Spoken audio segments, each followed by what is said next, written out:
पापमोचनी एकादशी का महत्व।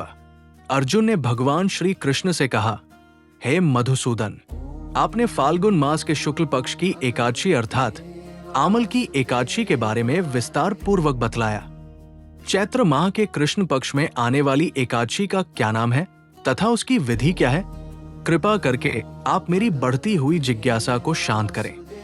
भगवान श्री कृष्ण ने कहा, हे अर्जुन, चैत्र मास के कृष्ण पक्ष की एकादशी को पापमोचनी एकादशी के नाम से जाना जाता है।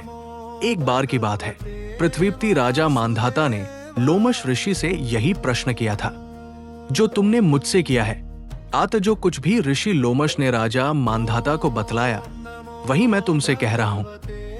राजा मांधाता ने धर्म के गुह्यतम रहस्यों के ज्ञाता महर्षि लोमश से पूछा, हे ऋषि श्रेष्ठ, मनुष्य के पापों का मोचन किस प्रकार संभव है? कृपा कर कोई ऐसा सरल उपाय बताएं जिससे सभी को सहज ही पापों से छुटकारा मिल जाए। पापमोचनी एकादशी व्रत कथा। महर्षि लोमश ने कहा, हे नृपति, चैत्र मास के कृष्ण पक्ष की एकादशी का नाम पापमोचनी एकादशी है। उसके व्रत के प्रभाव से मनुष्यों के अनेक पाप नष्ट हो जाते हैं। मैं तुम्हें इस व्रत की कथा सुनाता हूं, ध्यान पूर्वक श्रवण करो। प्राचीन समय में चैत्ररथ नामक एक वन था। उसमें अप्सराएं किन्नरों के साथ विहार किया करती थी। वहां सदैव वसंत का मौसम रहता था, अर्थात उस जगह सदा नाना प्रकार के पुष्प खिले रहते थे। कभी गंधर्व कन्याएं विहार किया करती थी, कभी देवेंद्र अन्य देवताओं के साथ क्रीड़ा किया करते थे। उसी वन में मेधावी नाम के एक ऋषि भी तपस्या में लीन रहते थे। वे शिव भक्त थे। एक दिन मंजुघोषा नामक एक अप्सरा ने उनको मोहित कर उनकी निकटता का लाभ उठाने की चेष्टा की। इसलिए वो कुछ दूरी पर बैठ वीणा बजाकर मधुर स्वर में गाने लगी। उसी समय शिव भक्त महर्षि मेधावी को कामदेव भी जीतने का प्रयास करने लगे।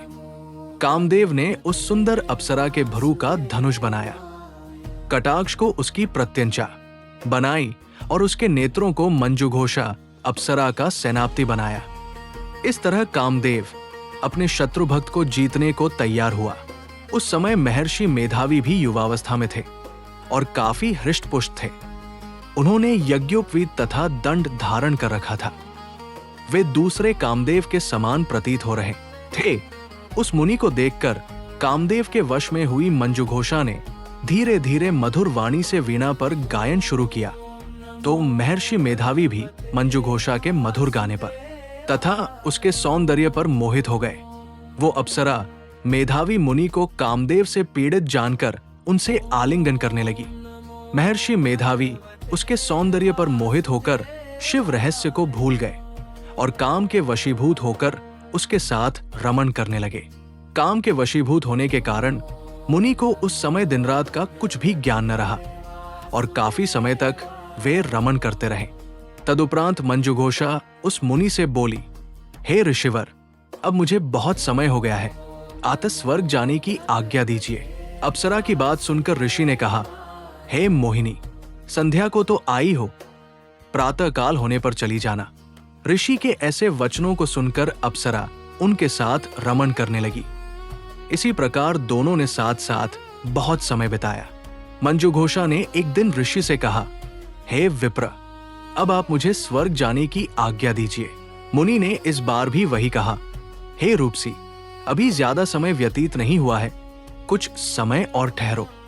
मुनि की बात सुन अप्सरा ने कहा, हे ऋषिवर, आपकी रात तो बहुत लंबी है, आप स्वयं ही सोचिए कि मुझे आपके पास आए कितना समय हो गया, अब और ज्यादा समय तक ठहरना क्या उचित है?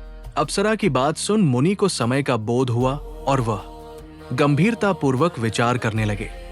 जब उन्हें समय का ज्ञान हुआ कि उन्हें रमण करते 57 वर्ष व्यतीत हो चुके हैं, तो उस अप्सरा को वो काल का रूप समझने लगे। इतना ज्यादा समय भोगविलास में व्यर्थ चला जाने पर उन्हें बड़ा क्रोध आया। अब वो भयंकर क्रोध में जलते हुए उस तप नाश करने वाली अप्सरा की तरफ भ्रिकुटी तानकर देखने लगे। क्रोध से उनके अधर कांपने लगे और इंद्रियां बेकाबू होने लगी। क्रोध से थरथराते स्वर में मुनि ने उस अप्सरा से कहा, मेरे तप को नष्ट करने वाली दुष्टा, तू महापापिन और बहुत ही दुराचारिणी है। तुझ पर धिक्कार है। अब तू मेरे श्राप से पिशाचिनी बन जा। मुनि के क्रोधयुक्त श्राप से वो अप्सरा पिशाचिनी बन गई।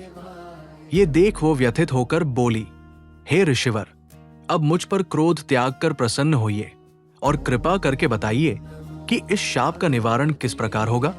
विद्वानों ने कहा है, साधुओं की संगत अच्छा फल देने वाली होती है और आपके साथ तो मेरे बहुत वर्ष व्यतीत हुए हैं। अतः अब आप मुझ पर प्रसन्न हो जाइए, अन्यथा लोग कहेंगे कि एक पुण्य आत्मा के साथ रहने पर मंजू घोषा को पिशाचिनी बनना पड़ा। मंजू घोषा की बात सुनकर मुनि को अपने क्रोध पर अत्यंत ग्लानि हुई, साथ ही अपनी अपकीर्ति का भय भी हुआ। आत पिशाचिनी बनी मंजू घोषा से मुनि ने कहा, तूने मेरा बड़ा बुरा किया है, किंतु फिर भी मैं तुझे इस श्राप से मुक्ति का उपाय बतलाता हूं।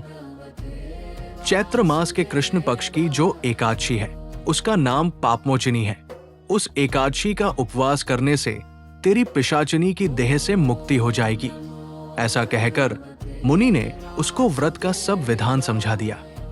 फिर अपने पापों का प्रायश्चित करने के लिए वे अपने पिता च्यवन ऋषि के पास गए।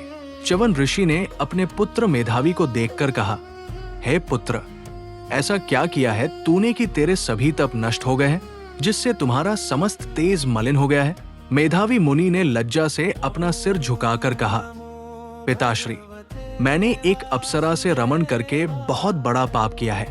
इसी पाप के कारण संभवतः मेरा सारा तेज और मेरे तप नष्ट हो गए हैं। कृपा करके आप इस पाप से छूटने का उपाय बतलाइए।